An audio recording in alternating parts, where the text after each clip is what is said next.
벌써 한 학기 다 지나갑니다. 이제 서론실론 인간론 제 마지막 강의 15번째. 제목은 모순 속의 인간론의 마지막 강의입니다. 우리 지난주에는 우리 기독교가 인간을 이 두 개의 열쇠를 가지고 설명하고 있다고 했죠. 하나는 하나님의 형상과 또 죄 문제로 인간의 본질을 해명한다라고 봅니다. 우리 가르침은 인간의 참된 모습을 위해서 반드시 이 두 개가 필요하다 했습니다. 근데 이게 모순처럼 비친다 그랬어요. 하나님의 형상 없이 그러나 죄가 성립될 수 없습니다. 비록 모순처럼 보이지만은 전자 없이 후자 없습니다. 또 죄 없이 인간이 자신이 하나님의 형상인가를 도무지 알 수가 없습니다. 그러니까 이 두 개가 참 모순처럼 대립하고 갈등하는 것처럼 보이기 때문에 학자들이 이제 어느 한 개를 강조하거나 이 지혜에 맞으니까 어느 한 개를 취사 선택하는데 그렇게 하면 안 됩니다. 우리 기독교는 일반 학문들이나 특히 철학들 이 두 개의 열쇠 가운데 어느 한 개를 자기 입맛에 맞게 선택하려고 합니다. 특히 이 낭만주의 성향을 가진 이 학문들은 인간이 신과 닮았다고 여기면서 인간이 가지는 여러 가지 많은 기능들이나 성질 그 자체를 신으로 드높입니다. 특히 이 계몽주의 철학과 신학자들이 그렇죠. 이성을 신과 인간의 공통점으로 그렇게 생각을 하고 이성을 무한히 영으로, 정신으로 높입니다. 또 이에 반대해서 슐라일마흐나 포엘바흐나 이런 또 신학자들은 인간의 감정을 또 신과 닮은 그런 형상으로 드높입니다. 이 신과 닮은 인간이 1차, 2차 세계대전 때 전쟁을 일으켜서 얼마나 많은 사람을 죽였습니까? 거기에서 이제 늑대다 하는데 인간이 참 늑대구나. 늑대처럼 이웃을 공격해가지고 세상을 파손하고 인간 자체를 이제 없애버렸는데 이런 낭만주의 철학이 이런 인간의 공격성, 늑대성을 어떻게 설명할 수 있겠느냐? 설명 못하지요. 이성이 정말 선한 혹은 착한 신과 같은 능력이라면 이 신과 같은 인간이 가지는 이성이 광기를 부립니다. 그래서 그 역사 속에서 얼마나 수많은 전쟁들을, 수많은 악을 행했다는 사실을, 그 이유를 낭만주의 신학 철학은 답을 해줄 수 없습니다. 또 그렇다고 반대로 인간이 선하다 이렇게 주장하는 이론도 현대에는 설득력이 있어 보이지 않습니다. 인간이 악하다라고 하는 것도 좀 문제가 있고 인간이 선하다 하는 것도 정말 문제가 있습니다. 어느 한쪽에 편을 들어줄 수가 없습니다. 양면을 다 가지고 있습니다. 이게 사실은 불과 200년 전까지만 해 이야기죠. 이런 인간의 그 낭만주의 성향, 뭔가 인간에게 선한 것이 있다. 또 여기에 반해서 극단적인 우리 보수주의 학문에서는 인간의 죄성만을 또 지나치게 강조합니다.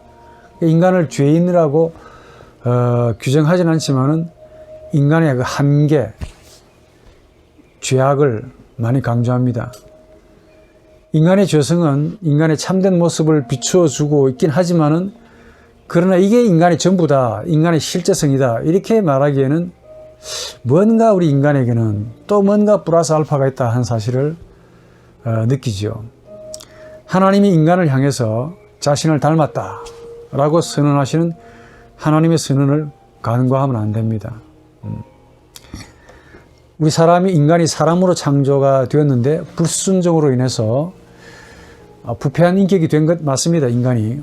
그러나 하나님의 형상이라는 엄청난 신비를 가졌다 하는 점에 있어서 이 사실은 죄인과 하나님의 형상이라는 이 완전한 이 두 개의 모습, 즉 완전히 내용물이 다른, 어찌 보면 두 개의 평행선을 가지는 모순 속의 인간이 분명하다 봅니다. 그러니까 인간의 죄성만 강조하면은 또 설명할 수 없는 한계 문제에 부닥칩니다. 그게 뭐냐면은 우리 지난주 강의의 연속인데 자연은총이라는 게 있습니다. 자연은총이 특히 칼빈이 많이 강조하는 부분이기도 한데 뭐냐면은 부패한 인간이 완전히 부패했다면은 그래도 어떻게 이런 인간에게서 선한 요소라고 보일 만한, 그러니까 선하게 보일 만한 어떤 그런 행동을 하느냐 그 말이죠. 완전히 부패했다면은 일반 은총이라는 게 이제 바로 그 문제인데, 이 부패한 인격이 된 인간의 그 동물성 혹은 본성적으로 충동으로 인해서 인간이 세상을 파괴시키고 또 스스로 멸망해야 될 텐데, 이게 우리 인간이 뭔가 좀 착한 구석이 있어서 뭔가를 하고 있는 것처럼 보인다 그 말이죠. 일반적으로 선하게 보이는 듯한 그런 어떤 능력이 인간에게 있는 것처럼 보입니다. 그래서 하나님이 이걸 보편적으로 혹은 일반적으로 내려주시는 은총이라는 의미에서 일반 은총이라고 부릅니다. 마치 햇빛을 모든 죄인뿐만 아니고 악인들에게도 골고루 허용하시죠. 의인에게만 주시는 것이 아니고 그리고 중력의 법칙을 물리학의 절대 불변의 법칙으로 하나님이 허락해 주셔서 모든 피조물들이 그 법칙 안에서 적응하며 살도록 그렇게 배려해 주신 등등. 그 가운데 가장 은혜로운 일반 은총을 여러분들이 아시길 바라는데, 이걸 소위 창조 질서라고 그럽니다. 이거는 정말 설명이 잘 안 될 것 같아요.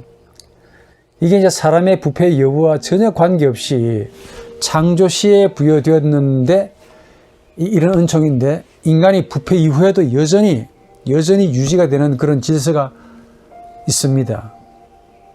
그 가운데 가장 탁월한, 몇 개 안 되지만은 가장 탁월한 창조 질서가 뭐냐면은 그게 바로 성에 대한 은총입니다. 성. 이 성이라는 거, 원래 인간만이 누릴 수 있는 이 쾌락이다 혹은 쾌락을 위한 수단이다 이렇게 오해하시면 큰 오해입니다. 이게 하나님이 창조 시에 사람에게 부여주었던 질서다 이렇게 말해야 됩니다. 특히 창세기에서 사람을 어떻게 남자와 여자로 창조하신 하나님이시죠. 그런데 이 구분, 성에 의해서 구분하게 하고 또 성에 의해서 연합하게 하는 이 놀라운 은혜, 이 질서, 이걸 창조 질서로 세워놓았습니다. 그런데 이 질서는 창세기를 가만히 보시면은 사람의 부패와 전혀 물론 영향을 받았지요. 내용물은 영향을 받았는데 이게 삭제되거나 제거가 되지 않습니다. 마치 하나님과 하나님 사이의 관계가 나와 내 인격적인 관계에 있듯이 남자와 여자 관계 역시 이런 하나님의 관계 방식으로 지음을 받았다는 겁니다.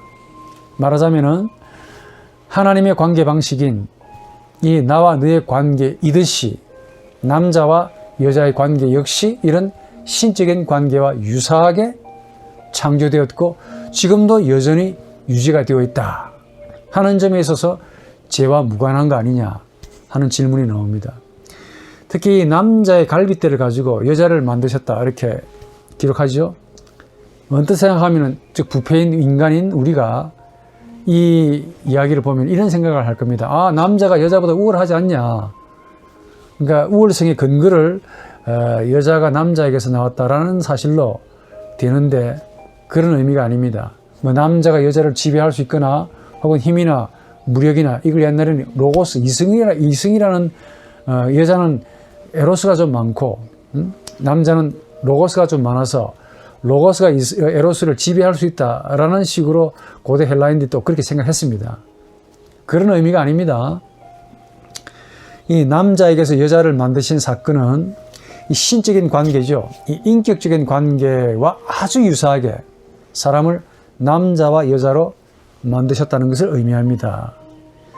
그래서 하나님이 원형이고 우리 인간이 모형인데 하나님의 이런 원형을 우리 인간의 이런 모형으로 서로 연결 짓는 것을 지난주에 아날로기아 렐라티오니스 관계의 유추라고 부릅니다. 그래서 이제 하이니시라는 이 구약의 학자는 이렇게 말합니다. 남자와 여자가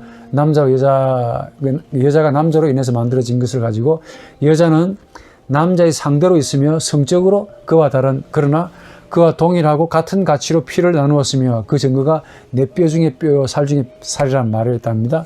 더욱이 남자와 여자는 서로 함께 속하며 사랑으로 이게 가슴에서 갈비뼈를 취한 것을 사랑이라고 표현합니다. 사랑으로 하나가 되는 것이며 남자는 가족의 머리가 되는 것을 의미한다라고 이 학자는 이렇게 말합니다. 일리가 있지요. 남자에서 여자를 만드신 것은 바로 창조의 순서를 나타내는 표현일 뿐입니다. 이게 우등이나 열등의 개념이 아닙니다.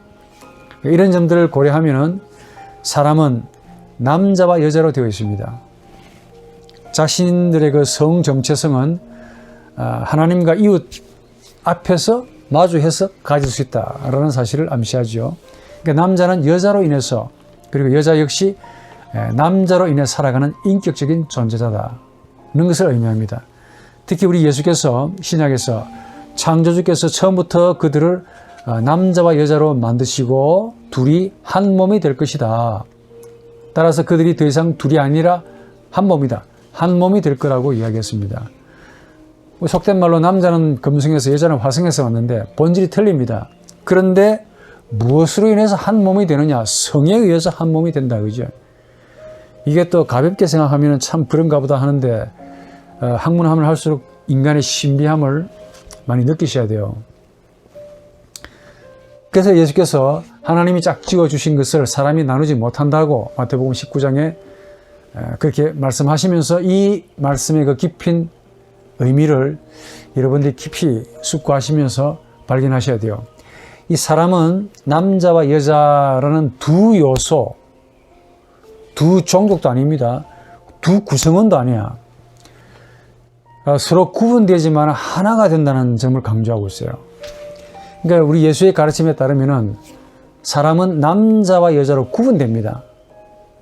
동시에 성에 의해서 하나가 한 몸이 되는 아주 인격적인 관계를 가리킵니다.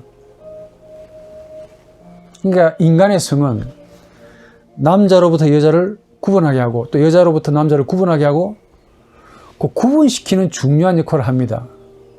동시에 우리가 섹슈얼리티, 성욕이라는 것, 이 성욕이라는 그 충동은 하나님과 우리 인간의 그 인격적인 관계라는 그 참된 관계에서 발휘가 되면은 성욕은 반드시 남자와 여자를 구분시키면서 구분 정도가 아니고 동시에 하나로 만들어주는 아주 놀라운 신적인 창조 질서를 따라서 발휘하게 됩니다. 그런데 인간이 하나님과 인격적인 관계를 가지지 못하고 일탈했습니다. 일탈하게 되면, 즉 하나님과의 관계가 올바르게 정립이 안 되고 일탈하게 되면은 이게 죽어버립니다. 그래서 성욕 역시 그릇된 방향으로 발휘가 되지요. 어떻게 발휘가 되느냐?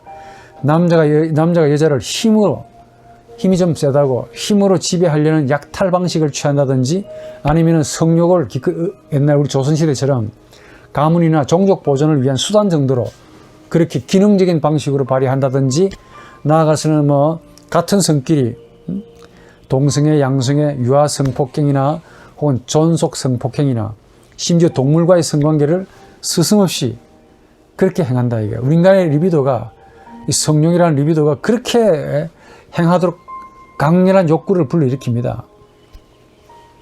이런 행위들은 하나님과의 그 영적인 혹은 인격적인 관계에서 주어지는 성욕이 아니고 그 관계가 파손되니까, 즉 인격적인 관계가 파손되니까 이런 부패한 인격에서 본성대로, 즉 리비도의 충동대로 분출되는 이런 성적인 행위인데, 말하자면은 성욕이 방향을 올바르게 잡지 못한 것이죠.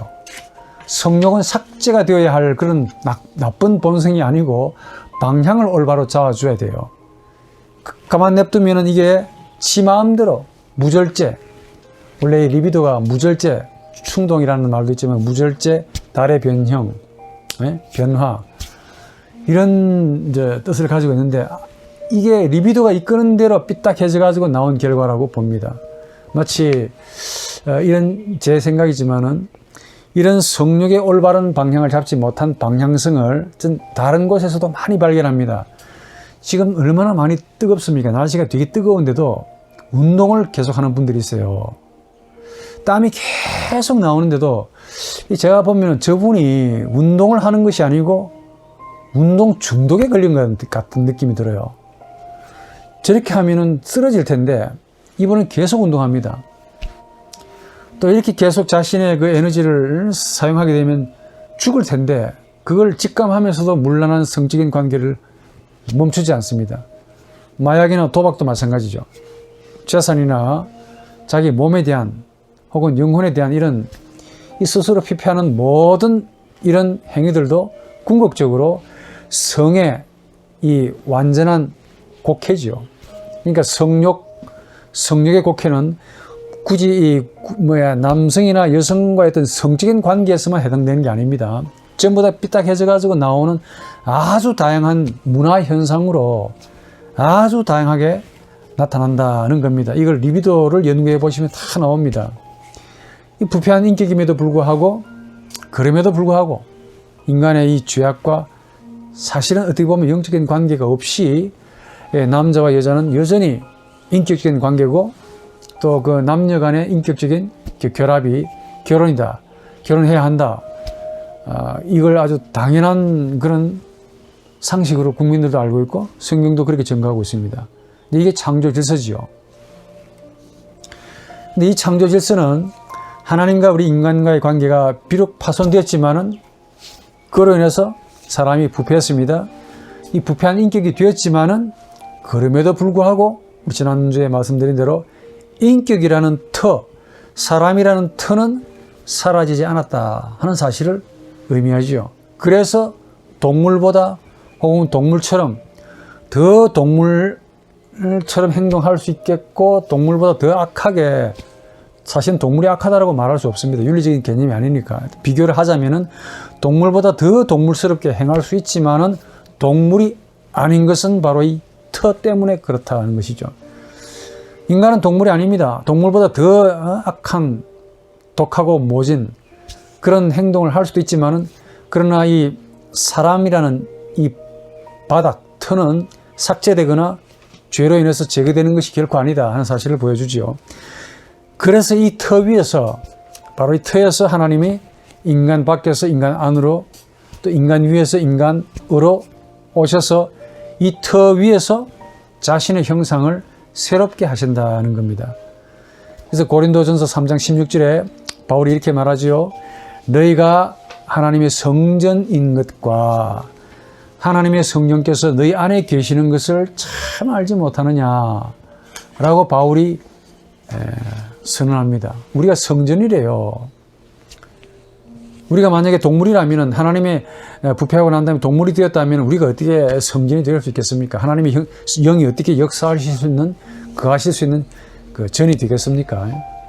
그러니까 여기서 이제 우리 기독교 인간 이해의 가장 중요한 점인 하나님의 형상을 좀 생각해 봅니다. 우리 지난주에 죄에 대해서 생각해 봤죠. 이미 말씀을 했지만은 인간의 실제성은 하나님의 형상이라는 것과 이 죄라는 이 두 개의 열쇠를 통해서 반드시 함께 써야만이 이해가 된다고 했습니다. 그리고 하나님의 형상은 죄인을 먼저 설명하고 난 다음에 가능하다고 봤어요. 그래서 제가 지난주에 강의에서 죄 문제를 먼저 이야기했습니다. 첫사람 아담, 이 불순종 이후 모든 인간들이 근본적으로 자신의 의지와 무관하게 원하든 원치 않든 죄인이 되었습니다. 죄를 가지는 존재가 아니고 죄인이 되었습니다. 죄인. 이 죄인이 스스로 하나님의 형상을 찾기란 불가능합니다. 불가능하다고. 어항 속의 금붕어가 내가 인간이다 라고 말하는 것과 불가능하다니까. 그러나 이 죄의 개념이 분명해지면은 하나님의 형상이 무엇을 의미하는지가 희미하게나마 드러납니다. 찾아낼 수가 있습니다. 왜냐하면은 아담의 그 부패 이전에는 비록 아담이 하나님의 형상이었지만은 이게 뭔지가 발휘가 될 기회가 전혀 없었습니다. 하나님의 형상으로 지음을 받았는데 이게 뭘 의미하는지를 전혀 모르는 거죠. 그런데 그러니까 하나님의 형상으로 지음 받았다라고 했지만은 이게 언제 드러나느냐? 인간이 죄인이 되었을 때 비로소 발휘가 되고 발견이 되는 소위 신적인 신비다 라고 말을 할 수 있는 거예요. 비록 창조 시에 하나님의 형상으로 사람이 지음을 받았는데 정작은 부패하고 난 다음에 비로소 이게 발휘되고 있다는 겁니다. 인간이 하나님의 형상을 가지고 있다라고 해야 되는 것이 아니라 인간이 바로 하나님의 형상이다 라고 말을 합니다. 형상을 가지고 있는 게 아니고 형상이야. 근본적으로 형상은 이성, 감정, 의지, 오감 이런 어떤 기능적인 능력이나 혹은 재질이나 혹은 속성이나 성질이 아닙니다. 하나님 형상은. 그러니까 어떤 무엇이 아니죠. 어떤 무엇이 아니기 때문에 정의가 어렵고 묘사 또 서술하기도 기술하기도 불편합니다. 안 된다고. 그럼에도 불구하고 현대 학문 이론에서 과거에 없듯이 학문이 발전하고 언어가 많이 늘어나고 이론이 많이 만들어지면서 이게 조금씩 형상에 대한 단초를 혹은 접근을 허용하고 있습니다. 접근해 가고 있단 말이에요.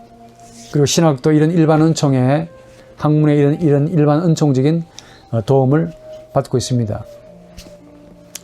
하나님의 형상이라는 말은 다 알다시피 창세기 1장 26절에 우리의 형상을 따라 우리의 모양으로 사람을 만들자 해서 등장하죠. 근데 이 형상 문제에서 로만 캐톨릭과 이 종교 개혁자들의 견해를 조금 달리합니다. 원래 이 말부터 좀 설명하자면은 형상이라는 말은 이 모양이라는 말이 좀 틀려요. 형상은 헬라어로 에이콘이죠. 히브리어로 첼렘입니다. 라틴어로는 이마고, 영어로 이미지라고 부르죠. 모양은 헬라어로 호모이오시스, 히브리어로 네무트라고 그럽니다. 그리고 라틴어로 이게 유사한 것이라 그래서 시밀리투도라고 부릅니다. 근데 이게 로만 캐톨릭과 이제 종교 개혁자들 사이에 이해가 좀 달라요. 이 말이 형상이나 모양이라는 두 개가 나오니까 이 말이 서로 같은 말인가 아니면 다른 말인가에 따라서 해석을 달리했습니다. 로마 카톨릭의 신학은 주로 누차 말했지만 아리스토텔레스, 특히 헬라 종교 철학적인 그 이론의 바탕에서 이 형상을 이해합니다. 알다시피 아리스토텔레스는 형상과 진리를 구분하죠.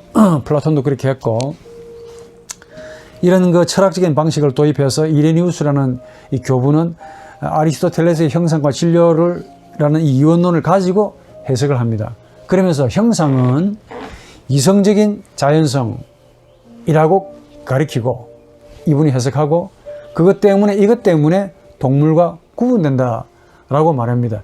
그러니까 이렇게 보면 이레니우스가 참 삼위일체나 이런 이론에 가서는 참 좋은 점도 없지 않아 있지만은 인간론에 가서는 그 당시에 이 복잡한 인간 이해를 학문적인 이론으로 뭔가를 가져오려고 하다 보니까 이런 철학의 도움을 불가피하게 빌려섰겠다라는 생각으로 이해합니다.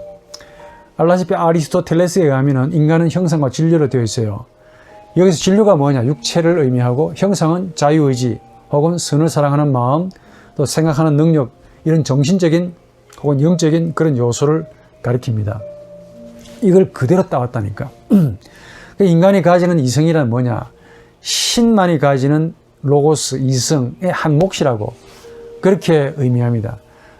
파르티키 파티오라고 부릅니다. 한 몫을 차지하는 것이죠. 이로 인해서 인간이 하나님과 관계할 수 있다라고 이레니우스는 그렇게 생각했습니다. 근데 이런 능력은 모든 인간들이 선천적으로 다 가지고 있대요. 자연적이라는 것이죠.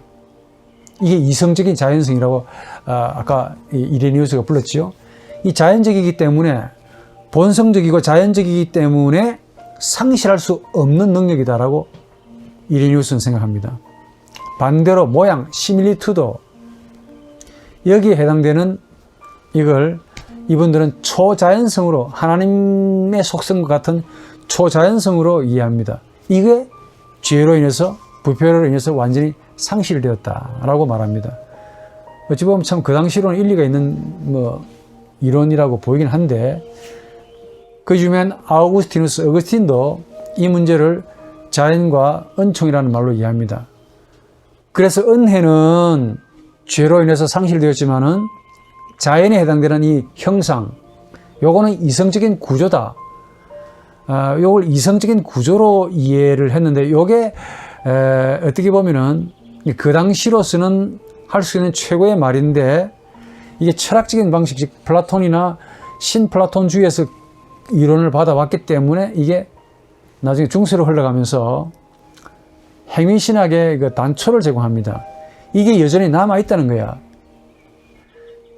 자유의지를 양반이 말하면서 폐역한 것이 아니고 메디움 보눔, 중간선으로 그렇게 이해를 합니다. 이게 자연성에 해당되기 때문에 그래요. 그러니까 자연적인 능력은 죄로 인해서도 영향을 받지 않고 그대로 남아있다는 것이죠. 죄인도 여전히 자유의지를 가지고 있다라는 뜻입니다. 그러나 이제 이 아우구스티누스 앞에 있는 교부와 달리 상당히 영적으로 형상을 이해했다는 점에 있어서는 고무적이다 볼 수 있습니다. 특히 이번에 삼일체론에서 이렇게 말합니다. 인간 정신은 거룩한 진리, 즉 하나님 말씀에 사로잡히면 사로잡힐수록 더욱더 하나님의 형상이 된다. 하나님과 가까이 가면 갈수록, 하나님과 접하면 접할수록 더욱더 하나님의 형상이 된다라고 말합니다. 이게 이제 이번에 사상을 통해서 보면 이 말이 무슨 말인가 이해하겠죠. 어쨌거나 이 아우구스티누스는 이레니우스처럼 형상을 단순히 이성적인 능력 혹은 자연성을 가진 실체로 이해하지 않고 이성적인 구조로 이해한 거야. 그러면서 이게 원래 하나님의 원래의 의라고 부릅니다. 유스티티아 오리지날리스, 원래의 의라고 정하면서 신플라톤주의 이론을 갖고 와가지고 이게 우리 인간의 기억 속에 있답니다. 이걸 이제 잃어버렸기 때문에, 상실했기 때문에 기억을 하려고 그러고 또 그리워하는 것이다 라고 했습니다. 삼일체론에서.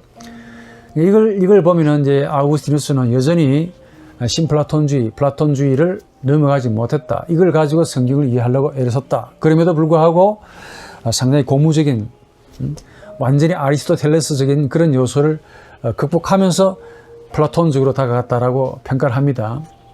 중세 스콜라주의로 넘어오면 더 철저히 차라리 플라톤적으로 넘어가면 다행인데 아리스토텔레스적인 방식으로 이해로 넘어갑니다. 즉 이마고, 형상이라는 이거는 이성적인 능력이다. 아니마 나티오날리스라고 이성적인 능력으로 딱 부르고, 시밀리투도, 즉 모양은 거룩한 초자연적인 산물이다. 도눔 수페라디툼, 이런 용어도 많이 알아두시면 좋겠죠. 도눔 선물이고 수페라디툼, 이 수페라 자연을 넘어가는 것, 초자연적인 것. 그러니까 너무 단순하게 끊어놓은 거예요. 이게 아리스토텔레스의 원리를 조금 더 확장시켜 놓은 겁니다. 그러니까 이마고는 이성적인 능력이고 모양 시밀리투도는 초자연적인 거룩한 속성들인데 이게 죄로 인해서 날아갔다는 것이지.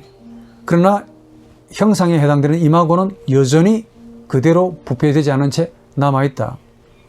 이런 원리로 인간을 자연과 초자연적인 능력으로 딱 분리하면서 이원론이 체계화되죠. 그러니까 형상이 뭡니까? 합리적이고 이성적이고 동시에 개인적인 개념 정도로 이해되고, 이런 로만 캐톨릭의 가르침에서 점점 철학이 주인이 되어가지고 만들어 놓은 인간관이 뭐냐면은 인간은 이성적인 존재다. 아니말 라티오날레 라는 도식을 저나 여러분들도 초등학교 때까지 그렇게 배웠다니까. 지금도 그렇게 믿고 있을 거예요. 일반 사람들은 다 믿고 있고. 이게 원조가 아리스토텔레스입니다. 고대 헬라 철학자들이고 중세에서 이미 도식화된 거고, 이게 예수를 믿고도 여전히 버리지 않고 있다 이게요. 이 아예 진리가 되어버린 것 같아. 그러니까 형상을 이성적인 존재로 그렇게 이해하는 것은 그 당시 고대 헬라 철학 이것과 우리 기독교 사상이 서로 혼합되면서 생겨난 일종의 젠크리티스무스, 소위 그 혼합주의의 산물이 분명합니다. 그런데 이런 가르침에 따르면 인간은 뭐예요? 하나님의 형상으로 창조되었는데 타락하고 난 다음에는 초자연성에 해당되는 모양은 상실했지만은 형상이라는 이마고는 그래도 죄에 오염되지 않고 남아있다 이게야. 이게 인간의 본질이래요. 이게 언제까지? 계몽주의 때까지 계속 이어진다는 거 아닙니까? 거기에 해당되는 게 뭐냐면 자연성, 즉 자유의지, 이성, 감정, 의욕, 이런 것들이, 그러니까 칸트는 의욕을, 슐라일마허는 감정을, 헤겔은 이성을, 칸트는 이성을, 이런 것들을 강조하면서 이 신과 유사한 것들이라고 많이 주장하지 않습니까?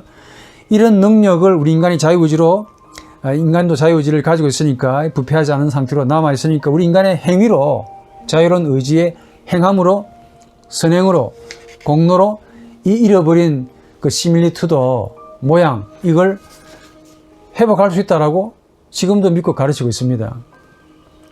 간단하게 말하면 인간은 타락으로 하나님의 모양은 상실했지만은 순수하게 남아있는 형상이 있고 이 형상을 하나님의 은혜를 받는 하나의 중요한 계기로 여기면서 이걸 행위로 실천할 때 잃어버렸던 모양도 회복할 수 있다라고 가르친단 말이에요. 더더구나 중세기까지 철저했습니다. 지금도 로만 가톨릭이 선행을 많이 강조하는 이유가 바로 이런 가르침 때문입니다. 결정적인 변화는 역시 루터, 뭐니 해도 루터, 그리고 종교개혁자들이죠.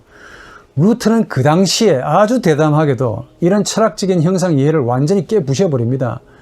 저는 이야기했지만 이미 앞 시간에 이야기했지만 루터의 95개 조항과 스콜라주의 반박문에 보면은 어거스틴부터 시작해서 스콜라주의 어마어마하게 막 비판을 하고 공박하지요. 이분이 이렇게 지금 우리가 이해하는 형상론의 기초를 놓았다라고 해도 과언이 아닙니다. 루터의 유명한 명제가 하나 있습니다.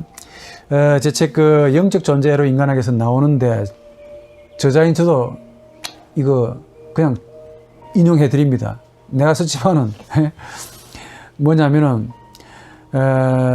제가 막바로 번역해 드리면은 하나님의 모양과 형상은 하나님의 참되고 완전한 알려주심이고 하나님의 온전한 사랑이며 영원한 생명이며 영원한 가르침이며 또한 영원한 비밀이다.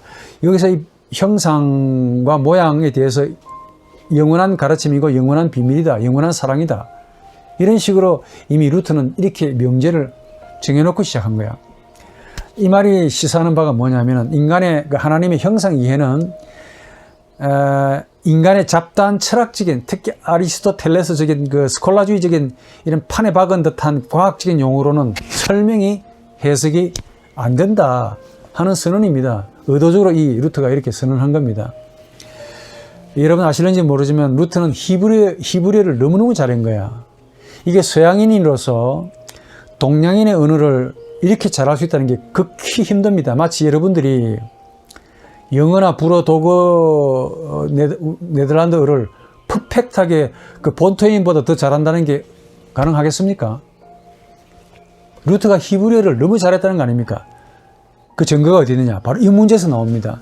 이분이 말하기를 형상과 모양은 당대 히브리인들이 쓰던 언어의 습관이라고 말하는 겁니다. 이게 무슨 말이냐면 고대 히브리인들은 지금도 성경시대의 신약도 마찬가지지만 어떤 사실을 중요한 사실을 말할 때 똑같은 말을 한 번 쓰는 게 아니고 그 비슷한 의미를 가진 많은 다양한 언어들을 쓴다는 사실을 이 루터가 발견한 거야. 네? 이 참 놀랍죠. 이 병행기라고 부릅니다. 제가 이 루터의 이런 병행기의 도움을 받아서 마태복음의 팔복도 해석하고 갈라디아서 그 성령의 열매도 해석했다는 거 아닙니까? 이게 루터가 이 서양인이면서 어떻게 이 동양 언어에 히브리어를 얼마나 잘했으면은 형상과 모양이 고대 히브리인들이 중요한 걸 강조할 때 이 소위 병행기로 쓴다는 것을 어떻게 발견했을까? 대단한 천재지요. 아니면 영감을 받았거나. 그러니까 형상과 모양은 루터가 보기에는 같은 말입니다. 같은 말. 하나의 말이라 그 말이야. 너무 중요하기 때문에 다른 두 개의 말로, 단어로 쓰고 있을 뿐이지. 이게 병행기라고 부릅니다. 그러니까 인간은 형상 내지 모양입니다. 하나님 형상으로 창조되었습니다. 그게 모양이란 말이야. 근데 타락으로 인해서 형상 따로 모양 따로가 있는 게 아니고 완전히 상실했다 이게. 형상, 모양 구분되는 게 아니니까. 그러니까 이 형상은 말하자면은 원래의 은데요. 형상 내지 모양은 원래의 은데 타락으로 인해서 완전히 잃어버렸다. 상실했다. 이런 견해에 칼빈도 동의합니다. 하르낙이라는 이 교리사가는 칼빈을 가리켜 루터의 제자라고까지 말합니다. 칼빈의 가르침도 보면 루터와 너무 많이 흡사해요. 루터를 따라가는 듯한 느낌이 많습니다. 칼빈에 의하면 형상 내지 모양은 원래의 유스티티아 오리지널리스라고 말합니다. 이게 타락으로 인해서 완전히 상실된 거죠. 그러니까 모양 따로 형상 따로 있는 것이 아니고 이게 동의어인데 이게 타락으로 인해서 완전히 상실되었다. 자, 이런 가르침에 따르면은 타락한 인간은 스콜라주의 신학이 말하는 초자연성뿐만 아니고 인간의 그 자연성 전부 다 상실 내지 변질했다는 것을 의미합니다. 그래서 칼빈주의가 인간을 전적 부패한 죄인이라고 규정한 이유가 되기도 합니다. 그러니까 종교 개혁자들은 형상과 모양을 동일시하면서 구분시키는 그 스콜라주의에 대항해 가지고 이원론에 대항해서 하나님 말씀으로 극복하려고 애를 쓴 것이 참 놀랍죠. 참 대단하죠. 그러나 그럼에도 불구하고 이런 분들에게조차 해결될 수 없는 문제를 만났습니다. 그게 뭐냐면 소위 신학적으로 남은 것이라는 개념입니다. 무슨 말이냐? 비록 타락한 인간이지만은 여전히 인간이 이성을 가지고 있고 또 뭔가를 선택할 수 있는 듯한 자유의지를 가지고 있는 듯이 보입니다. 또 타락한 양심이라고 하지만 때로는 선을 행하기도 하고, 가장 중요한 것은 인간이 언어를 사용한다는 점에 있어서는 이게 설명이 안 되는 거예요. 하나님이 말씀하셨는데 인간이 부패했으면 인간도 어떻게 말을 할 수가 있느냐 하는 이런 이야기죠. 이걸 소위 남은 요소라고 부릅니다. 이 문제를 개혁자들도 이걸 완전하게 해결하지 못했다라고 말합니다. 비록 인간이 타락했고 또 전적인 부패를 말하지만은 여전히 인간이 합리적인 사고를 하고 있지 않냐, 언어를 말하고 있지 않냐, 또 부패한 양심이라면 선을 어떻게 행할 수 있겠느냐, 착한 일처럼 보이는 것도 있단 말이에요. 이런 남은 요소에 대해서 그래도 종교개혁자들이 애를 쓰긴 썼지만은 에밀 브룬너라는 신학자는 완벽하게 해결하지 못하고 이게 현대신학으로 넘어왔다라고 본인은 그렇게 여깁니다. 그러면서 본인, 즉 에밀 브룬너 자신이 이 문제를 한번 해결해 보려고 애를 많이 썼던 것 같아요. 특히 이분이 저서 대부분 내가 가지고 있는데, 이 사람은 이 문제를 해결하기 위해서 형상을 두 개로 나누어 버립니다. 뭐냐면은 내용적인 의미의 형상과 형식상의 의미의 형상으로 두 개로 딱 나눕니다. 그러면서 이 형식상 의미의 형상, 이게 무슨 말을 어렵게 해서 미안한데, 껍데기적인 의미의 형상과 알맹이적인 의미의 형상이라고 그냥 이해하십시오. 괜히 이거 말만 어렵게 해가지고 여자적으로 번역하니까 형식성, 포르말레, 곧 에벤빌트리히카이트 이렇게 나옵니다. 이게 그러니까 여자적으로 번역하면 그런 의미인데, 그냥 우리식으로 여러분들이 이해하기 쉽게 그냥 껍데기적인 의미의 형상과 내용적인 의미의 형상으로 구분했다 그 말입니다. 그런데 내용적인 의미의 형상은 하나님 사랑 안에서의 관계인데, 이거는 말 그대로 타락 이후에 완전히 상실했습니다. 그러나 껍데기적인 의미의 형상은 여전히 남아있다 이게요. 이거는 어떤 내용이 있다는 것이 아니라 말 그대로 껍데기적인 요소를 가진다. 이게 제 표현입니다. 여러분들 이해를 돕기 위해서. 다만 이분의 표현은 폼만 가지고 있다는 것이지, 폼만 재고 있다는 것이 이게. 내용은 아무것도 없는 채 개나 돼지 앞에 나 인마 인간이다 라는 폼만 재고 있다는 거야. 우리식으로 말하면 폼적인 요소만 가지고 있다. 이걸 형식적 의미의 형상이라고 부릅니다. 그래서 이 남은 요소를 어느 정도 이 형식적인 의미의, 즉 껍데기적인 요소와 관련지어서 이 남은 요소를 해결하려고 애를 썼죠. 이게 이제 제 박사학위 논문에 조금 나오긴 나옵니다.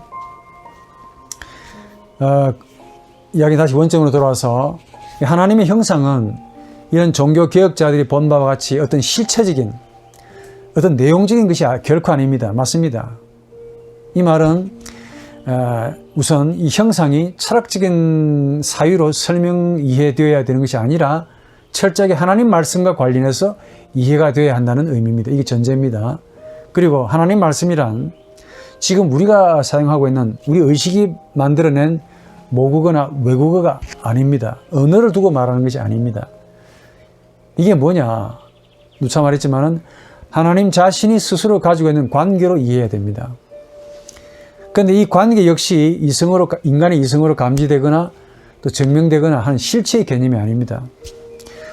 그래서 에밀 브룬너의 이 친구이면서 동시에 원수였던 이 브룬너를 잡아먹으려 했던 칼 바르트는 뭐라고 말하느냐? 이 형상을 관계 개념으로 이해합니다. 그러면서 이렇게 말합니다. 자신의 그 교회 교약 세 번째의 3의 1에서 뭐라고 말하냐? 나와 너가 지금 마주서 있으므로 나타나는 실존이라고 형상을 그렇게 이해합니다. 정확하게 말하면은 우리가 창조주 하나님을 하나님이라고 부르죠.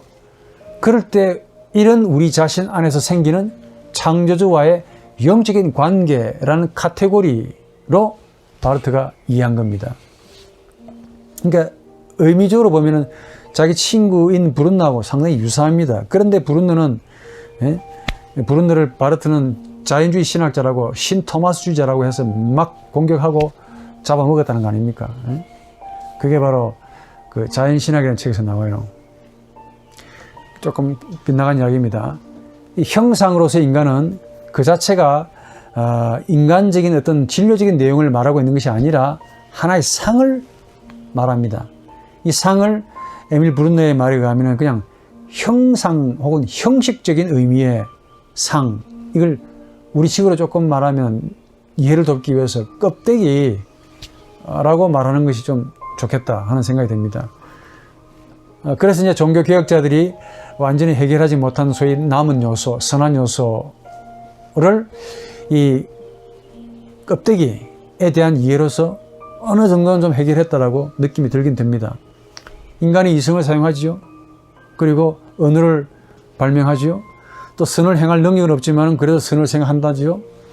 이런 그 소위 남은 요소는 사실은 내용물이 있어가지고 이게 선한 것이 아니라 하나의 껍데기, 폼만 제거했다는 거야. 동물이나 개 앞에서, 금붕어 앞에서 나 인간이다 이놈들아.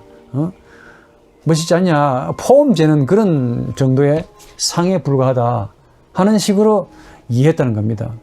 그러니까 어떻게 보면 좀 일리가 있다는 말이죠. 다시 말해서 여러분들 이해됐으면 내가 반복해서 말할 필요가 없는데 이해 안 되는 듯한 느낌이 오니까 내가 자꾸 이야기하는 거예요. 오늘 마지막 강의입니다. 그 자체로는 아무런 의미가 없어요. 이 껍데기적인 의미의 형상은 그 자체로는 아무런 의미가 없어.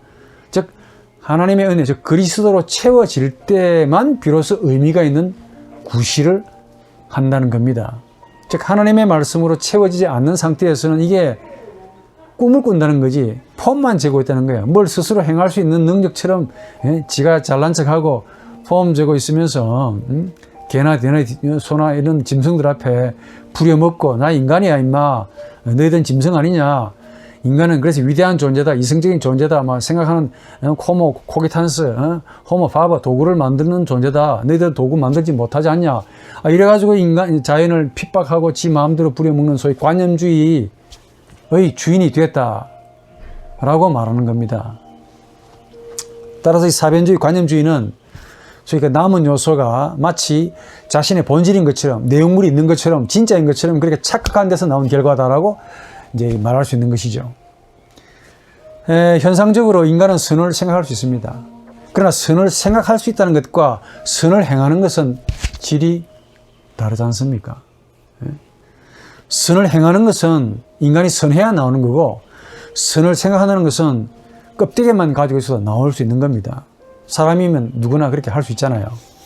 그러나 그 선의 아이디어는 인간이 하나님의 형상으로서 지음을 받았기 때문에 할 수 있는 가능성에 불과한 것이지 이게 실제성 되지는 않습니다. 착한 일을 해야 되겠다라는 생각은 사람이면 누구나 다 할 수 있는 생각이야. 왜냐? 껍데기가 사람이기 때문에 그래요. 그러나 착한 일을 행하는 것은 별개의 문제입니다. 신도 마찬가지야. 하나님을 생각한다.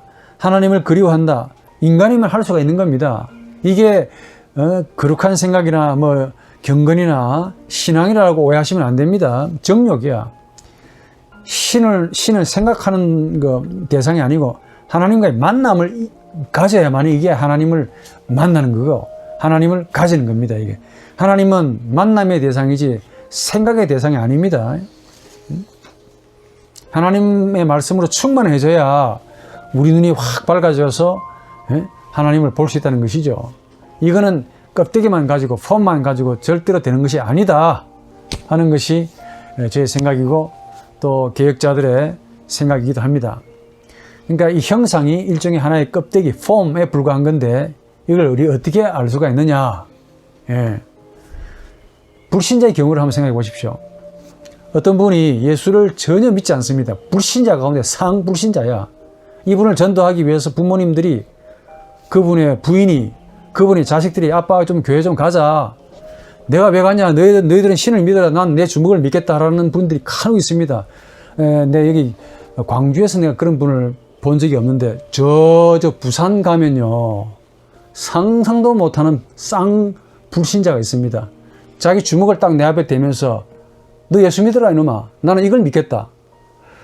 이런 허망한 생각을 저 앞에서 물론 그 당시에 그 전도사였지만은 이렇게 말하는 분이 있습니다. 어이가 없어. 하도 어이가 없는 거지. 사람이 몰라도 저렇게 모를 수가 있냐 그래요. 그런 분들이 있습니다. 간혹. 그런데 이분이 어느 순간인가 교회 와가지고 나 같은 죄인 살려 주님 감사해서 은혜 두 손 들고 아멘하고 앉아있더라. 이야. 여러분 이해되십니까?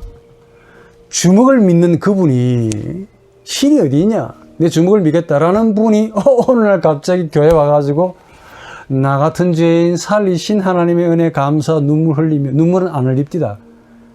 또 제가 했던 그 딴 따라 기타를 치고 그렇게 찬송을 하는데 또 어떻게 은혜가 되는지 내가 또 눈물이 나오더라 하니까요. 이게 어떻게 해서 저런 일이 가능할까? 에?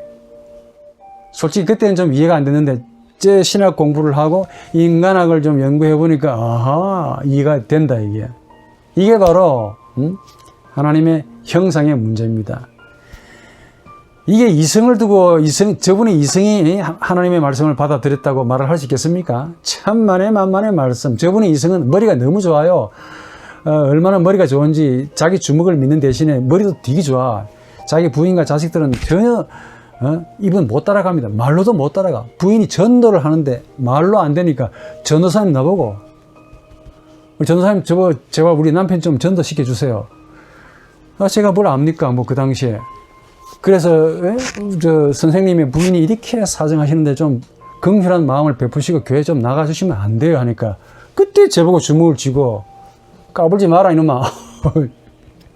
그분이 어느 날 순간인가 나 같은 죄인 살리신 하나님께 감사하고 두 손 들고 아멘하고 있더라 그 말입니다.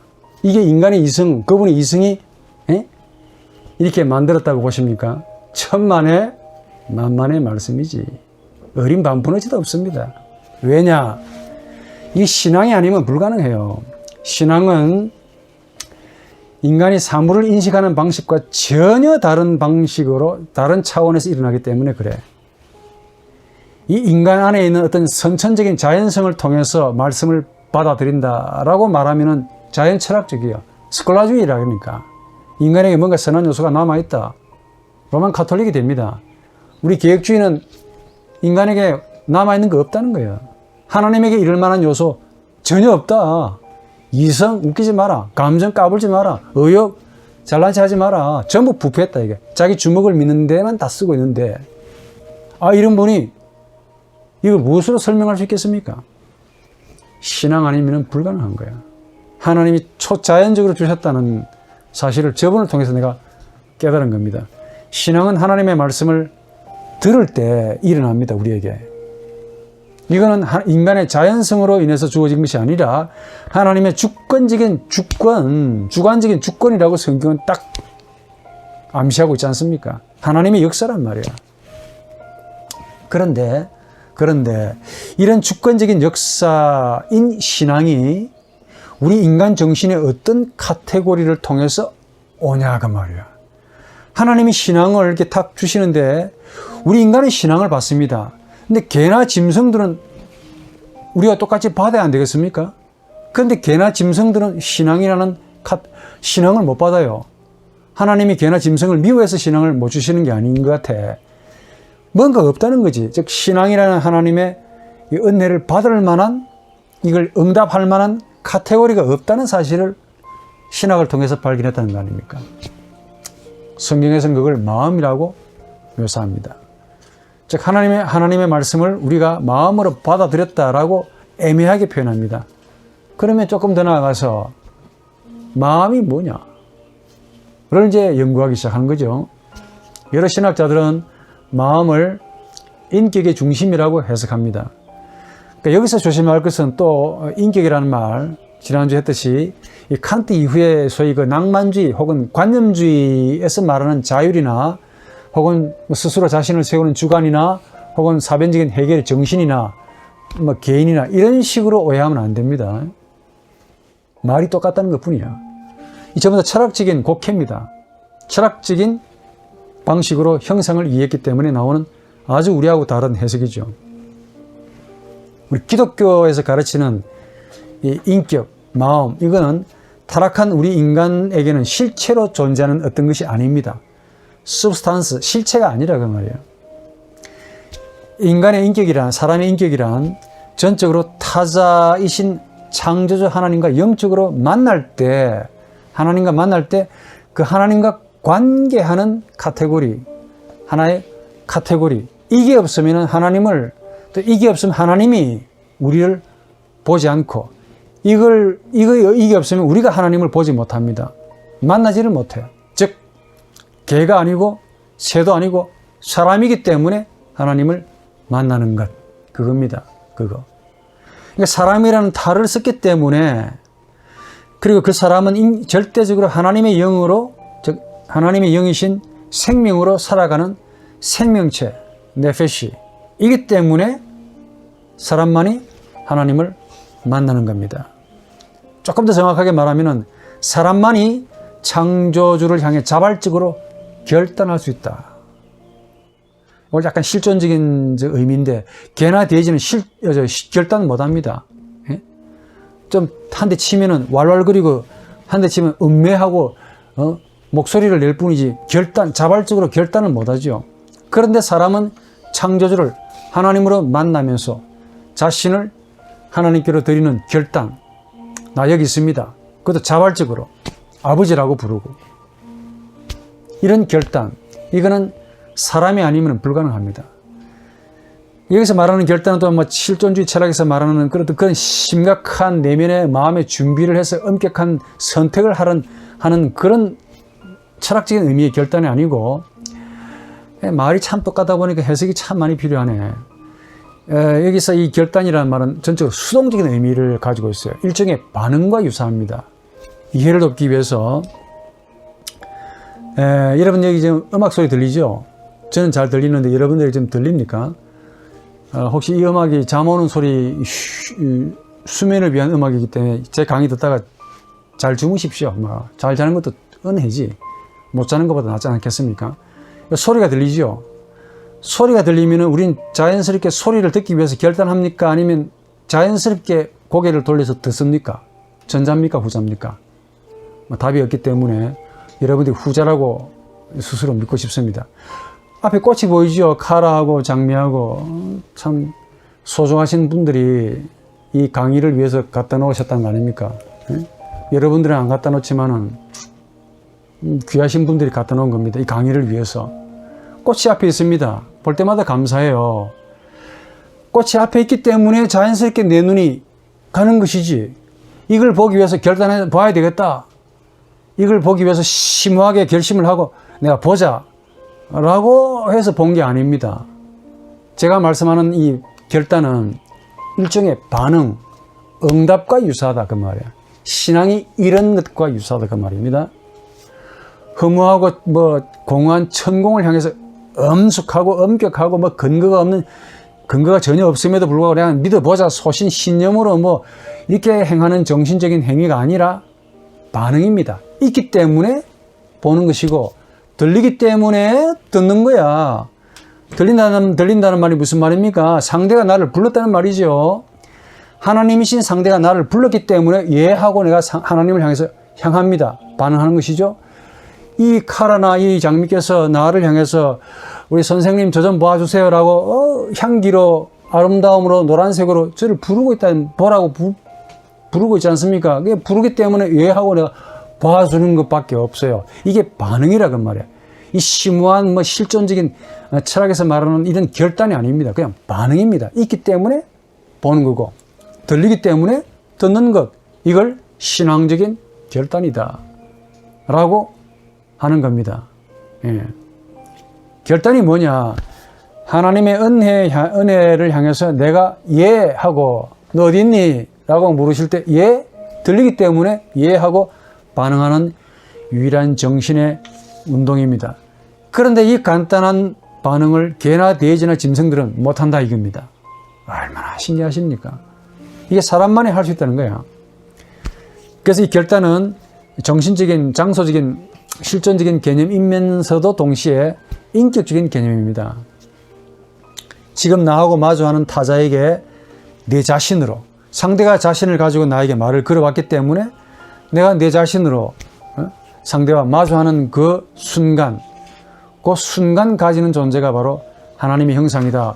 이 음악이 자신을 가지고 나에게 내 가슴으로 다가와요. 앞에 있는 꽃도 순수하게 자기 자신을 가지고 나에게 나 좀 봐주십시오 라고 말을 하고 있기 때문에 그래 내가 내 자신으로 이 꽃을 향해서 보고 아름답다, 아름다운 미,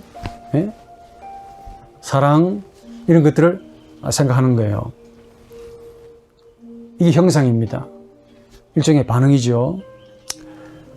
그래서 형상은 이 시간과 관련해서 보게 되면 오로지 현재와의 만남을 의미합니다.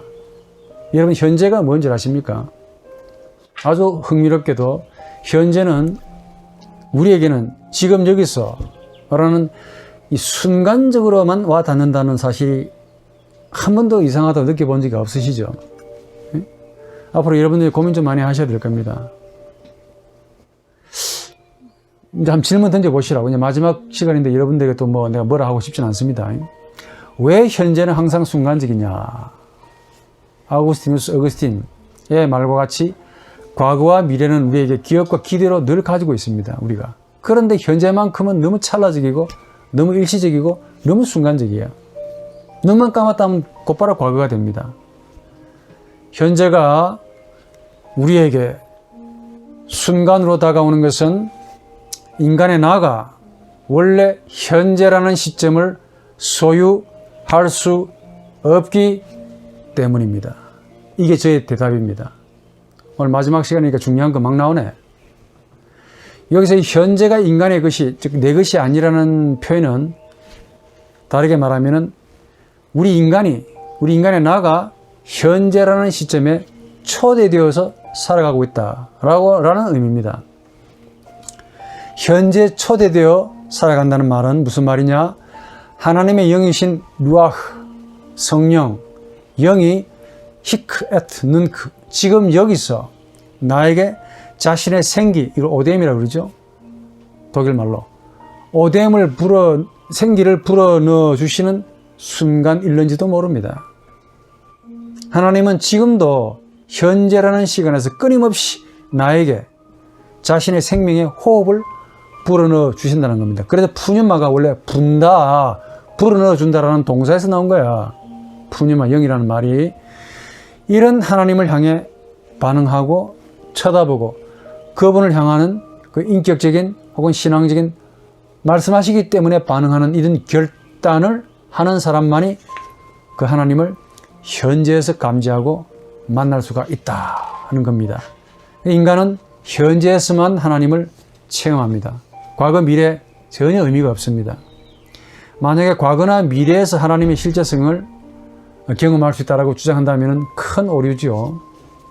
과거나 미래는 우리 인간이 생각 혹은 사유라는 형태의 그것, 늘 말했듯이 이 그것이라는 문화된 정신이 될 때 가지는 자연스러운 시간이고 이거는 생명의 시간이 아니고 이미 죽은 시간입니다. 그러나 하나님과의 만남은 오로지 지금 여기서 순간, 찰나, 현재 밖에 없습니다. 현재와의 만남을 하나님과의 만남이라고까지 말합니다. 바꾸어서.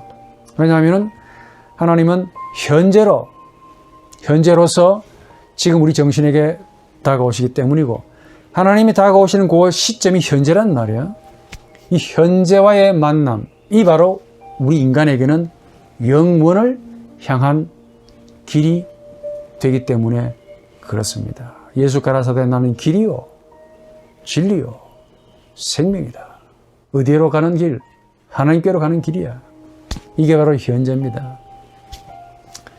이런 만남을 가능하게 만드는 것이 바로 하나님의 형상이기 때문에 그래요. 아까 말한 자기 주먹만을 믿는 양반이 어느 날 갑자기 네 줄을 가까이 하고 노래를 부르는 이유가 바로 그 이유입니다.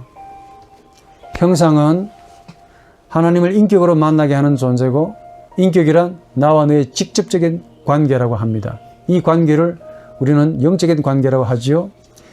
이 형상은 이 관계를 가능하게 하는 선언적이고 혹은 구조적인, 조금 어려운 말로 창조 근원적인 카테고리다 라고 말을 합니다. 현대 학문 이론에서는. 이것은 상대를 나와 관련시키는 어떤 존재인데, 이게 어떤 무엇이 아니기 때문에 설명이 안 돼. 그럼에도 이것이 우리에게 주어져 있지 않는다면, 주어지지 않았다면 상대는 전혀 나하고 관계할 수 없어요. 그냥 물화된 그것. 이 카라 장미하고 나하고 지금 관계할 수 있는 거는 내가 지금 형상을 가지고 있기 때문에, 형상이기 때문에 가능한데, 내가 형상이 아니라면은, 하나님 형상이 아니라면 나는 얘들 앞에 돌부처가 되는 겁니다. 한수환이라는 새로운 돌부처가 되어서 나하고 전혀 의미 있는 관계를 가지지 못한다 그 말이에요. 그래서 하나의 그것과의 관계만 가질 뿐이죠. 그래서 이제 이런 말 할 수 있습니다. 하나님을 내 당신, 나의 당신, 혹은 나의 너, 구세주, 아버지, 이런 만남으로 가지게 하는 카테고리다로 말하고, 이걸 나라고 부릅니다. 그러니까 나가 없으면은 너가 일어나지 않겠지요? 또 너가 일어나지 않으면 관계도 일어나지 않습니다. 그 관계에서 서로 관계하는, 상호 관계하는 말도 사라집니다. 말은 이 나가 자신을 언어로 만드는 정신적인 창조 행위의 산물입니다. 이거 동영상 하다 보니까 물도 못 마시겠네, 이거. 아유, 그만큼 어렵습니다. 말은 이 나가 자신을 언어로 만드는 이 정신적인 창조 행위의 산물인데, 이 말을 이성이 기능적으로 상대에게 전달하는 역할을 합니다. 이 이성은 기능자입니다. 그러니까 나가 없으면 인간은 이성, 감정, 의지 일어나지 않습니다. 말 그대로 허무, 무에 빠져버립니다. 그만큼 나가 중요하다는 거예요. 보이지도 않지만은 없다고 말하면 안 되죠. 이 나를 20세기에 와서 발견했다는 거 아닙니까? 나가 있어가지고 관계를 만들고, 그 관계에서 말이 일어나고, 또 이성을 작용하게 하고, 이성은 법이나 도덕이나 예술, 종교를 만들죠. 형이상학적인 구조물을 만들고, 이성에 의해서 만들어진 구조물 총체를 우리는 지금까지 강의에서 보았듯이 세상, 코스모스라고 부릅니다. 그래서 세상은 단순히 자연을 의미하는 것이 아니라, 하나님이 주신 이 자연을 문화적인 장소로 재창조해서 오로지 인간 나만을 위한 문화적인 창조 장소로 만든 것을 총칭합니다. 중요한 것은 나가 없으면 세상도 만들어지지 않는다는 겁니다. 그만큼 상부 구조가 아무리 위대하고 잘 만들어졌다라고 해도 이 만드는 장본인 나가 하나님의 형상인데, 이게 주어져 있지 않다면 세상도 우리에게는 주어질 수 없다는 것이죠. 만들지 못합니다. 이 세상이라는 거대한 구조물은 결국은 뭐냐? 따지고 가보니까 지난번 강의에서도 봤듯이 가장 원초적인 존재인 인간의 나에 의해서 만들어지고, 그렇게 만들어진 그 세상은 스스로 이제는 진화와 발전의 방식으로 변질되어 가고 있더라 그 말입니다. 이 관계를 만드는 이 원초적인 나로 인해 인간 공동체가 그래도 사회적인 공동체를 만들고, 그래도 망하지 않도록 이렇게 유지를 하고 있더라. 일반 은총으로 유지해 가고 있더라는 겁니다. 근데 어떻게 보면 동물도 사회적인 관계를 형성하는 것처럼 보입니다. 근데 펭귄, 사자, 암사자들, 뭐 이런 개미 같은 거, 이런 존재들도 사회적인 공동체를 만들고 있는 것 같이 보입니다. 그러나 거기에는 그걸 공동체라고 말하지 않습니다. 왜냐하면 그게 나라는 존재가 있기 때문에 나와 너라는 영적인 혹은 인격적인 관계가 일어나지 않는 하나의 집합, 무리, 단체이기 때문에 그래요. 따라서 그 공동체에는, 그 무리 속에는 실수, 그건 공동체가 아니고 무리입니다. 집단 속에는 개인이라는 개념이 주어질 수도 없고, 말 역시 일어나지도 않고, 관계 역시 일어나지 않습니다. 다만 반응, 수능 이런 것들만 주어지는 것이죠. 그 외에도 많은 형상에 대한 많은 학자들의 견해가 있지만은 오늘 이 마지막 강의니까 우리 인격과 관련해서만 좀 이해해 보려고 합니다. 하나님 형상의 이해에 가장 좋은 실마리를 주는 단초를 제가 판단할 때 에버너라는 어느 철학자가 참 주고 있지 않나 생각합니다. 이분은 하나님의 형상으로서 인간에 대해 뭐라고 말하냐, 자신의 어느 철학적인 소신을 가지고 증명해 주고 있습니다. 이게 참 제가 봤을 때 가장 계획주의 신학에 필요하다라고 느껴집니다. 우선 그분은 인간이 하나님의 형상이라는 말을 어떻게 해석하느냐, 하나님이 인간에게 말씀하셨다로 해석합니다. 또 하나님이 인간에게 말씀하셨다라는 그 말은 하나님이 인간에게 나를 넣었다라고 말합니다. 제가 이 세 문장으로 말했지만 이게 논문으로 쓰면 논문 한 편입니다. 많은 이야기를 제가 다 걸러가지고 짤막한 문장으로 해주고 있다는 거 아닙니까? 여러분들에게 드리는 마지막 선물입니다. 그러면서 그분은 이 나와 너의 관계 개념을 모든 관계의 가장 원초적이고 창조 근원적인 카테고리로 보면서 특히 나보다 너에 주목합니다. 이 너라는 말은 로고스 인격적인 말씀인데 이분은 하나님의 인격을 가리킨다고 그냥 말합니다. 직설적으로. 그분은 나라는 존재도 중요하지만은 너라는 말이 훨씬 더 중요하다고 봐요. 그 이유가 뭐냐? 이 너라는 말은 단순히 문법적인 기능으로서의 인칭대명사를 뜻하지 않고 하나님의 중심, 하나님의 심장이라고까지 이렇게 말한다 이게.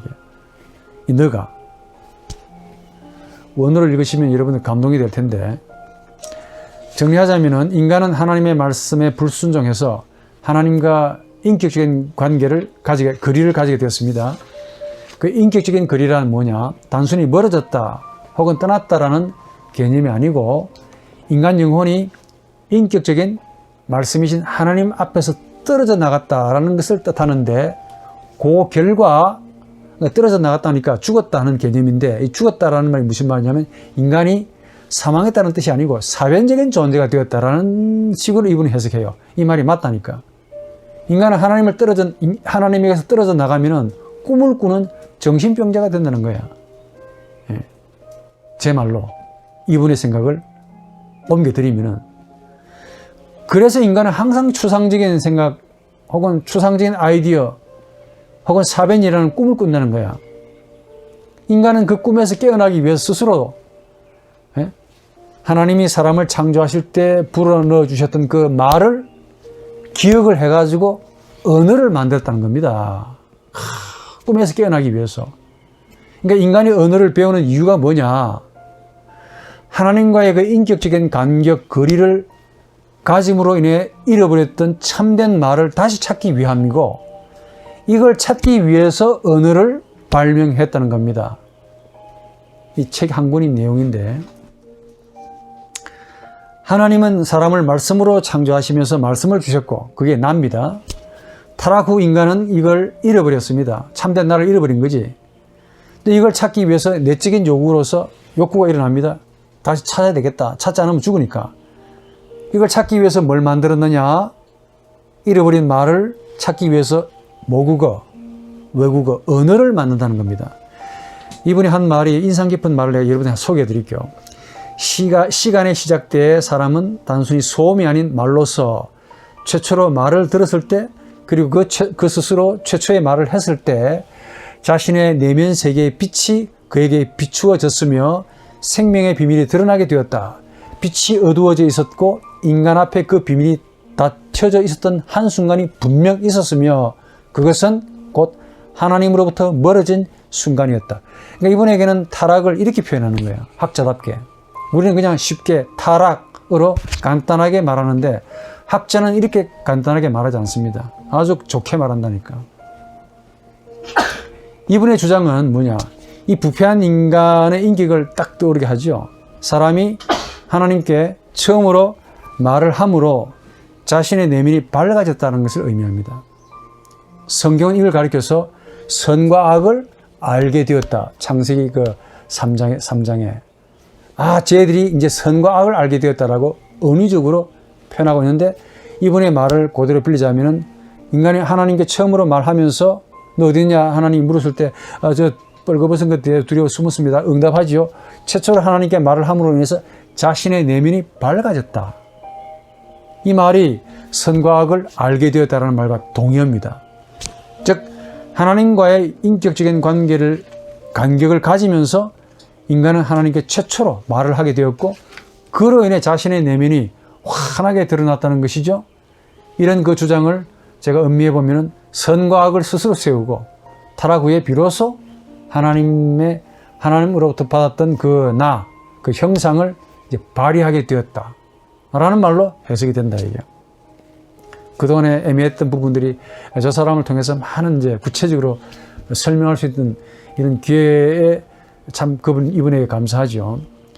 이분의 의미를, 가르침을, 생각을 조금 신학적으로 의미를 부여해 본다면은 인간의 언어는 실제적으로 타락한 이후에 시작했습니다. 또 불순종한 인간이 처음으로 한 행위가 뭐냐? 하나님께 직접 말을 했다는 점입니다. 이게 창세기 3장 10절에 제가 동산에서 주님의 소리를 듣고 숨었습니다로 응답하는 기사로 나오는 거예요. 동화처럼 보입니다. 동화가 아닙니다. 재미있게 나누는 모습으로, 대화를 나누는 모습으로 비치지만은 내용을 들여다보면, 의미를 들여다보면 그렇지 않습니다. 에번너라는 이 어느 철학자는 이렇게 말합니다. 아담이 하나님께 한 최초의 말은 나로서 하나님을 상대로 한 문장이었다고 말해요. 그 문장의 의미를 고통의 외침, 베슈라이, 지난번에 자주 이야기했죠. 고통의 외침이라고 규정합니다.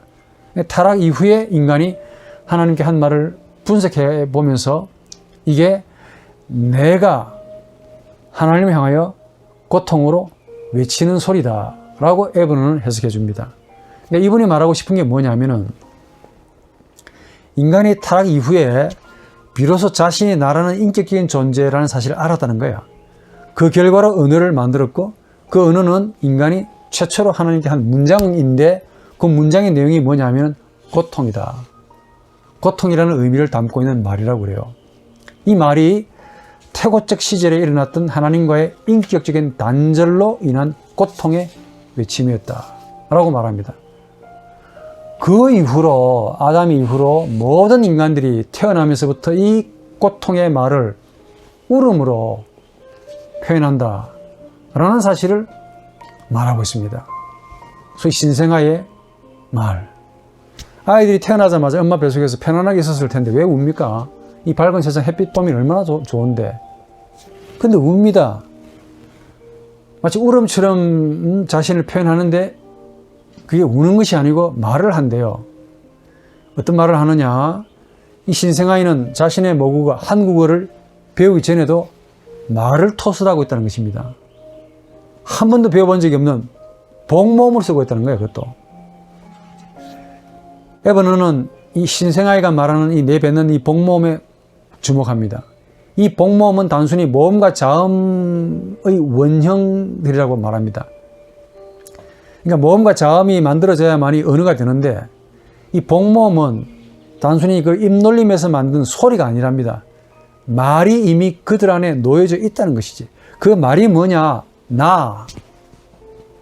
이 복모음이 바로 나를 가리킨다라고 딱 잘라 말합니다. 그 증거를 더 알고 싶으면 저한테 따라오셔서 직접 오셔가지고 저한테 이 책을 번역해 달라고 해 주십시오. 당연히 여러분들이 사례비를 제공하셔야 되고 이거 번역하려면 힘듭니다. 사례비 좀 받아야 되겠네. 그 인간의 말은 그 원천이 고통의 외침이 있다라고 말하면서 그 호흡 있지, 호흡. 독일말로 아템이라고 그럽니다. 독일말로 아템. 호흡을 나타내는 아템이라는 말은 산스크리트 언어, 모든 언어 가운데 가장 오래된 언어 가운데 하나라고 불리죠. 그 산스크리트 언어로는 아트만에서 나왔다고 하는데 그 아트만이라는 말이 무슨 말이냐? 인도 게르만 철학에서는 이게 나 있다라는 말로 사용되고 있다는 사실을 본 거야. 참 서양인이 공부를 얼마나 많이 했길래. 그래서 이분의 그 도움을 빌려서 좀 풀이해 보자면 다음과 같은 이야기가 성립이 돼요. 무슨 말이냐? 이 불순종한 아담에게 너 어디 있느냐를 찾으시는 그 하나님께 아담이 최초로 한 말은 인간에게는 최초의 인격인 나가 만든 문장이었고 그 의미는 고통의 뿌리를 두고 있다는 사실입니다. 태고적 고통이죠. 이것은 하나님과의 그 영적인 단절에서 나오는 원초적인 고통입니다. 이 고통은 지금 우리가 사용하는 우리 인간의 그 발명된 언어의 형태가 아니라 이걸 인간 본연의 탄식이다. 인터액션. 어려운 말로 독일 말로 인터액션, 탄식이라고 규정하는 거야. 따라서 그 이후에 모든 인간들의 말은 인터액션, 탄식이 그 안에 다 들어가 있고 고통이 다 은폐가 되어 있다는 거 아닙니까? 정확하게 말하면 우리는 찬송을 하면서도 고통에 겨워서 탄식하면서 이 탄식의 소리를 찬양이라는 말로 내주 하나님라고 부르고 있다는 말과 똑같은 말입니다. 말하자면은 고통의 뿌리를 둔 외침이 인간의 모든 언어의 본질입니다. 기쁜 말이나 좋은 말이나 슬픈 말이나 괴로운 말이나 모든 문장은 전부 다 고통의 뿌리를 두고 있는 외침이라는 겁니다. 그래서 이분이 이렇게 말하지 않습니까? 나는 존재하며 그래서 고통한다. Ich bin und leide. 이게 참 가슴이 와닿습니다. 근대 철학의 아바이 동무였던 이 데카르트는 뭐라고 말합니까? 코기토 에르고 숨, 생각한다, 고로 존재한다 라고 말했는데 이 데카르트의 생각은 이분의 도움을 빌리자면 꿈꾸는 정신병이죠. 이분의 말이 맞다니까. 나는 고통하면서 존재한다 이게. 그런데 이런 여기에서 인간의 나가 참 중요하죠. 하나님과의 관계가 단절되었습니다. 하나님이 아담에게 너를 찾았습니다. 아담은 최초로 하나님께 말을 하면서 비로소 창조 시에 주어졌던 이 나가 발휘가 되는 거야. 부패하지 않았더라면 본인이 나라는 존재라는 사실을 전혀 몰랐을 겁니다. 부패하고 하나님께 응답을 하면서 비로소 나가 된 거야. 즉, 나 의식이 된 거죠. 하나님께 말한다는 것은 문장을 만드는 행위이고 문장을 만드는 영적인 행위입니다. 그 행위는 나가 주어지지 않으면 절대로 할 수 없는 거야. 그래서 아무리 똑똑한 침팬지, 진돗개, 돌고래 말 못합니다. 문장을 만들지 못해요. 그렇다면은 아담의 타락 이후에 비로소 아담 속에 나가 주어져 있다는 사실을 우리가 알 수 있죠. 인간이 하나님께 최초로 한 말이 이 고통의 탄식, 고통의 외침인데 이게 무슨 말이냐? 인간은 처음으로 하나님께 말하면서 하나님을 의식하는 나가 되었다라는 그 말입니다. 이게 자의식입니다. 나의식, 나로 실제하시는 하나님을 의식하는 의식이 되었다라는 말입니다. 이런 의식으로 하나님께 토설한 거야. 말을 했다는 말이죠. 그래서 인간의 나라는 존재는 너를 찾으시는 하나님의 말씀에 고통하며 응답하는 존재가 되는 거죠. 즉, 하나님 당신이 아니라면 살아갈 수 없습니다. 라는 이 절박하고 고통스러운 존재.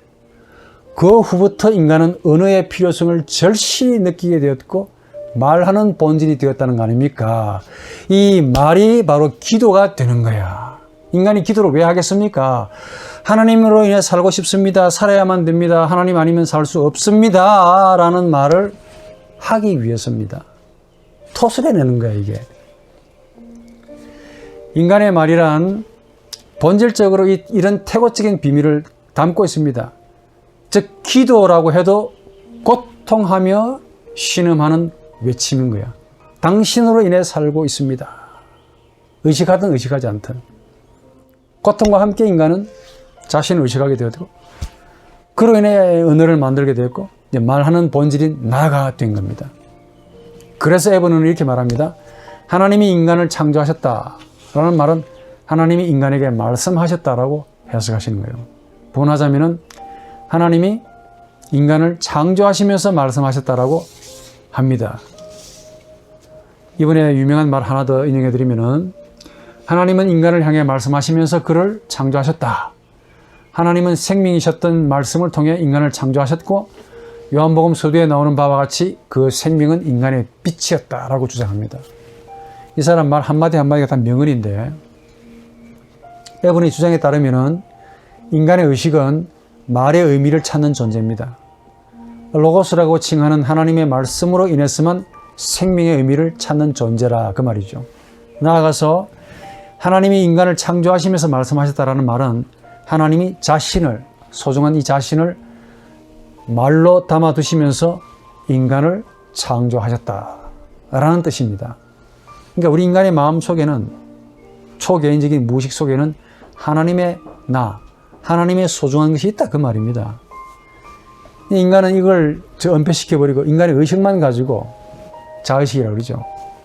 이걸 가지고 세상을 만들고 있습니다. 세상은 하나님을 의식하는 인간 자의식의 산물이죠.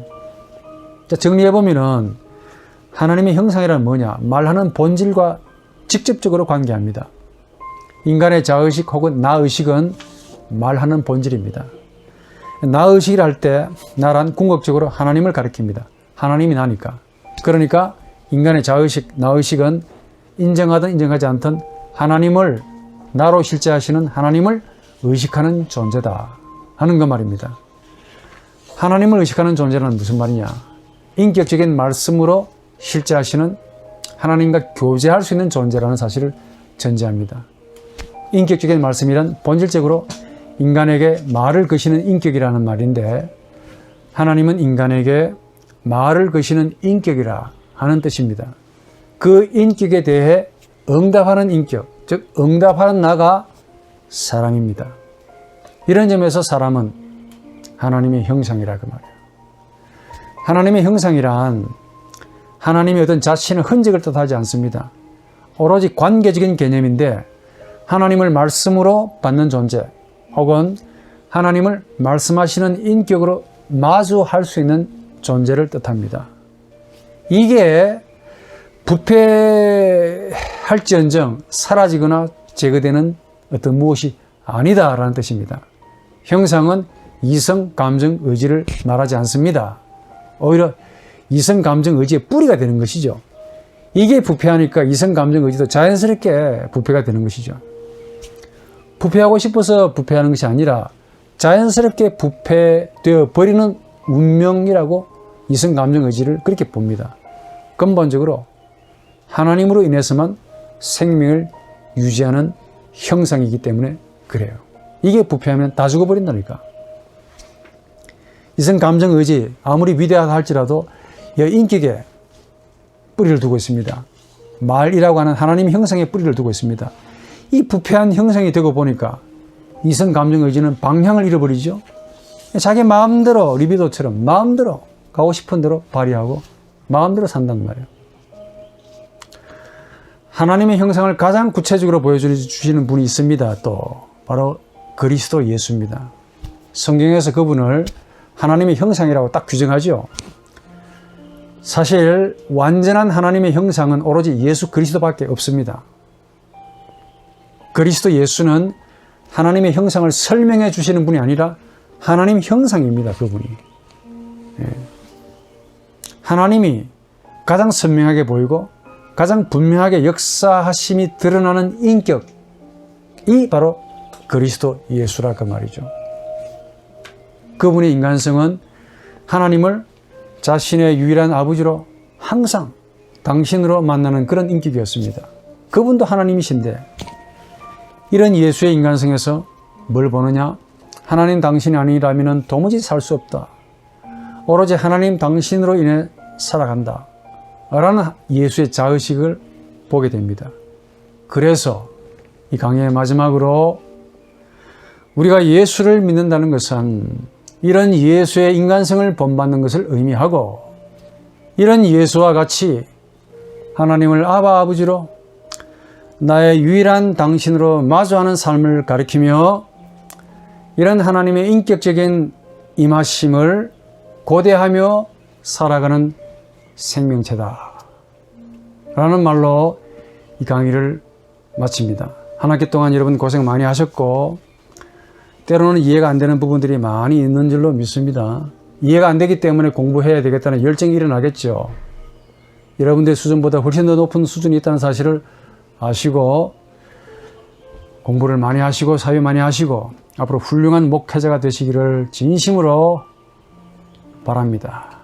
모두 건강하시기를 바랍니다.